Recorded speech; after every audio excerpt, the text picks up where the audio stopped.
হরে কৃষ্ণ ভক্তবৃন্দ, আজ 12ই জুন বুধবার।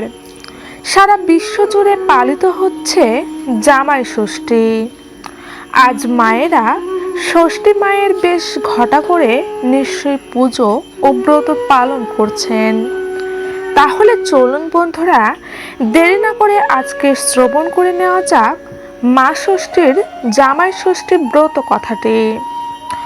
বন্ধুরা, আজ কিন্তু সকল মহিলারা তাদের ছেলে ও মেয়ে উভয় সন্তানের মঙ্গল কামনার জন্য একবার হলেও শ্রবণ করুন মা ষষ্ঠীর ব্রত কথাটি। এক ব্রাহ্মণীর 3 ছেলে, তার 3 বউ ছিল। এই 3 বউয়ের ভিতরে ছোট বউয়ের খাবার জিনিসের উপর খুব লোভ ছিল। ঘরের খাবার জিনিসপত্র সে নিজে চুরি করে খেত আর সমস্ত দোষ চাপিয়ে দিত বাড়ির পোষা একটি কালো বেড়ালের উপর। বেড়ালটা ছিল মা ষষ্ঠীর বাহন। সে রোজ গিয়ে মা ষষ্ঠীকে এই চুরি করে খাওয়ার সব কথা বলে দিত, কিন্তু ছোট বউ নিজের দোষ কখনো স্বীকার করত না। এমনি করে জ্যৈষ্ঠ মাসের শুক্লপক্ষের ষষ্ঠী তিথিতে অরণ্য ষষ্ঠীর ব্রতের দিন এসে পড়ল। ব্রাহ্মণী ব্রত করবে, বাড়িতে হবে আনন্দ উৎসব। ব্রাহ্মণী পুজোর জন্য নিজের হাতে পায়েস, মিষ্টি, ক্ষীর ও নাড়ু তৈরি করলো এবং ছোট বউকে বলল, বৌমা, আমি স্নানটা সেরে আসি, তুমি ততক্ষণ এইখানে বসো, দেখো যেন বেড়ালটা কোনো জিনিসে মুখ না দেয়। ব্রাহ্মণী চলে গেল স্নান করতে। এইদিকে এই সব ভালো ভালো খাবার দেখে ছোট বউ আর লোভ সামলাতে পারল না। মিষ্টি, ক্ষীর, পায়েস, দই যা পারলো তাড়াতাড়ি খেয়ে নিল আর একটু দই নিয়ে বেড়ালটার মুখে মাখিয়ে দিল। এদিকে ব্রাহ্মণী স্নান করে এসে দেখলো যে খাবারগুলো সব কে যেন খাবলে খেয়ে গেছে। ব্রাহ্মণী ছোট বউকে তখন জিজ্ঞেস করলো, ও বৌমা, পুজোর মিষ্টিগুলোকে এইরকম করে খাবলে খেয়ে গেল?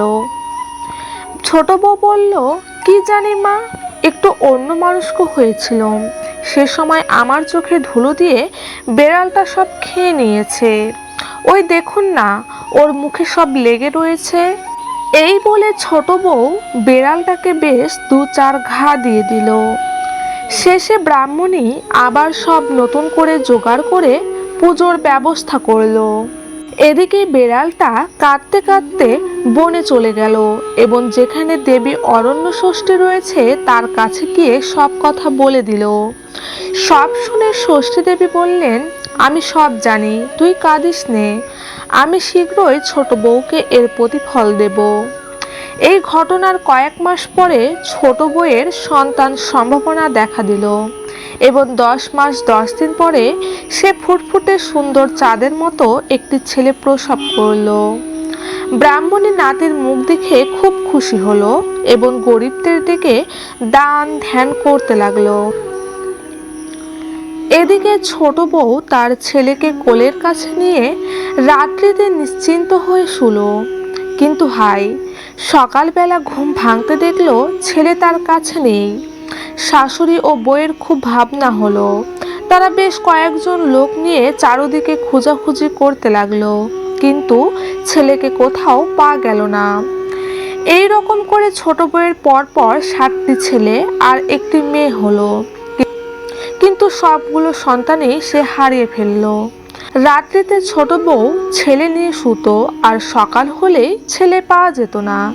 তখন পাড়ার সকলে বলতে লাগলো যে ছোট বউ মানুষ নয়, নিশ্চয়ই রাক্ষসী, ছেলেগুলোকে সে নিশ্চয়ই খেয়ে ফেলে। এই বউকে কিছুতেই বাড়িতে রাখা উচিত নয়, ওকে এক্ষুনি বাড়ি থেকে তাড়িয়ে দেওয়া উচিত। পাড়ার লোকের সব কথাই ছোট বউয়ের কানে গেল। সে আর সহ্য করতে পারল না, নিজেই বাড়ি ছেড়ে একদিন বনে চলে গেল। সে বনে গিয়ে কেঁদে কেঁদে বলতে লাগলো, আমার এ কি হলো মা ষষ্ঠী, তুমি আমায় 7টি ছেলে আর একটি মেয়ে দিয়েও সব কেড়ে নিলে কেন মা? আমাকেও তুমি নিয়ে যাও, আমি একদিনও আর বাঁচতে চাই না। ছোট বউকে এইভাবে আক্ষেপ করতে দেখে মা অরণ্যষষ্ঠীর দয়া হলো। তখন তিনি এক বুড়ির রূপ ধারণ করে তার কাছে এলেন। তিনি তাকে বললেন, এই বন বাদারে তুমি একলা বসে কাঁদছো কেন মা? ছোট বউ তখন সমস্ত ঘটনা মা ষষ্ঠীকে খুলে বলল। মা ষষ্ঠী তখন বললেন, ওরে বেটি, আসল কথাগুলো সব লুকিয়ে রাখলি কেন? তুই যে লুকিয়ে লুকিয়ে মাছ, দুধ, পুজোর মিষ্টি সব নিজে খেয়ে ফেলে শাশুড়ির কাছে কারো বেড়ালটার নামে দোষ দিতিস, তাতে তোর লজ্জা হতো না? সেই কারণে আজ তোর এই দুর্দশা হয়েছে। তখন ছোট বউ বুড়ির পায়ের ওপর আছড়ে পড়ে কাঁদতে কাঁদতে বলতে লাগলো, তুমি কে মা? কেমন করে আমার সব কথা জানলে? আমায় দয়া করো, তা না হলে আমি তোমার পা ছাড়বো না। মা ষষ্ঠী ছোট বউয়ের কাতরতা দেখে বললেন, বাছা, আমিই মা ষষ্ঠী। পৃথিবীর লোক যা করে আমি সব জানতে পারি।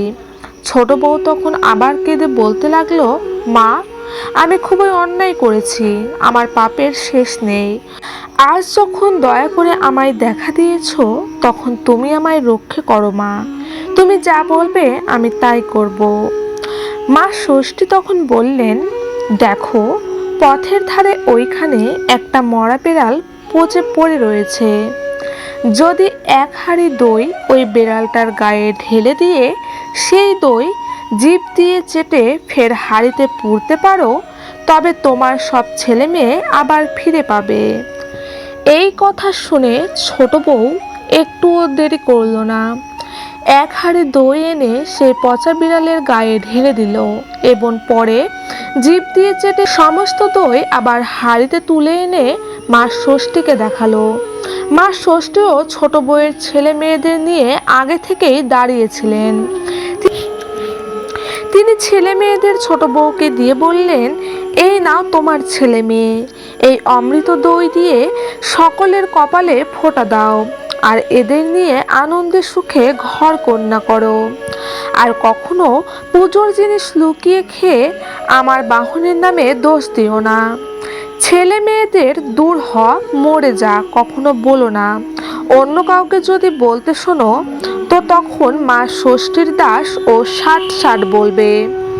এই সব কথা বলে মা অরণ্যষষ্ঠী অদৃশ্য হয়ে গেলেন। ছোট বউ তখন তার 7 ছেলে ও 1 মেয়েকে নিয়ে শ্বশুর বাড়িতে ফিরে এসে তার শাশুড়িকে প্রণাম করল। শেষে ষষ্ঠী দেবীর সব কথা শাশুড়িকে জানালো। ব্রাহ্মণী সব শুনে একেবারে অবাক হয়ে গেল। এখন নাতি নাতনিকে পেয়ে তার খুব আনন্দ হলো। ব্রাহ্মণী অল্প দিনের মধ্যে নাতি নাতনির বিয়ে দিল। পরের বছর জ্যৈষ্ঠ মাসের শুক্লপক্ষের ষষ্ঠী তিথিতে খুব জাঁকজমক করে ছোট বউ অরণা ষষ্ঠীর ব্রত করল এবং মেয়ে জামাইকে আনিয়ে জামাইয়ের কপালে দইয়ের ফোঁটা দিল। সেই থেকে মা অরণ্য ষষ্ঠীর মাহাত্ম্যের কথা চারদিকে ছড়িয়ে পড়ল। এই ব্রতকেই জামাই ষষ্ঠী বা ষষ্ঠী বাটা বলা হয়। এই ব্রত ছেলে মেয়েদের মায়েরা উভয়ে পালন করতে পারবে। তো ভক্তবৃন্দ, এই হলো জামাই ষষ্ঠী মা ষষ্ঠীর ব্রত কথা। সকলে ভালো থাকবেন, সুস্থ থাকবেন। জয় মা ষষ্ঠী।